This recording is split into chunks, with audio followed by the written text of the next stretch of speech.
to silence.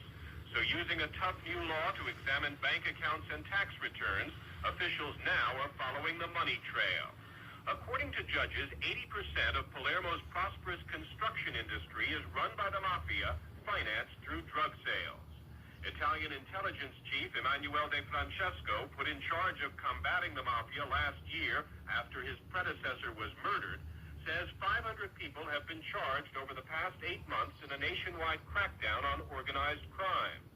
Italian and American law enforcement officials speak now of measured progress, but say they are still a long way from controlling the drug traffic through Sicily or the mafia's monopoly on fear. Not even the church has been immune to that. In April, 5 months after Pope John Paul had joined outspoken Palermo Archbishop Salvatore Pappalardo in denouncing mafia crime, the Archbishop was supposed to celebrate Mass at Palermo's main prison. The inmates refused to attend, and the service was canceled.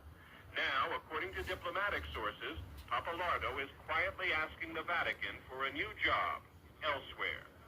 Richard Roth, CBS News, Palermo. Law enforcement officials today announced what they call their biggest case yet in cracking a drug ring tied to organized crime and that funneled drugs from Italy through a chain of U.S. pizza parlors.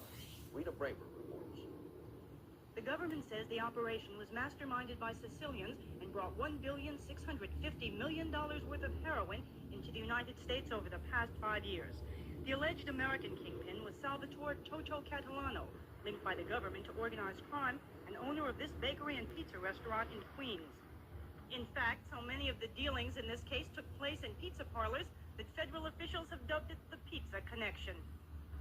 To try to avoid detection, it's charged the Sicilians sent the drugs to family members who own pizza parlors in 5 small Midwest cities. The drugs were then driven to New York and from there distributed to major metropolitan areas. Using legitimate brokerage houses and banks as well as couriers, the money was allegedly laundered through Swiss bank accounts. A process of heavy intelligence efforts